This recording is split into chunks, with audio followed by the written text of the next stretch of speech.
I've got enough, easily enough. I was really flattered to be asked to help launch the Nissan Juke campaign. It's a crossover car, and I think it kind of relates to the fact that I'm quite unconventional and I've got a spirit that sort of drives me to do different things, and this is what this car represents. The fact that it's British also is fantastic. It's made in Sunderland, so I'm all for anything that's British. The great thing about Bonita was, you know, we were in this chalk quarry and it's very, very steep, and I start thinking, oh, hang on a minute, you know, and then you think, well, she's a climber, she can probably handle it, and she's like, great, and, you know, running up and down stuff.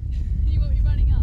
For me, the important thing here is to show sort of Bonita's energy and her, you know, adventurousness and her strength. You know, it's not about sort of objectifying her as a woman on a car bonnet, which I'm, you know, very not keen on the idea of.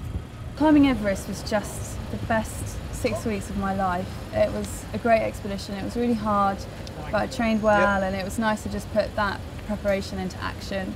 Standing on the summit was, wow, I still can't really put it into words. It hasn't sunk in yet that I've actually done it.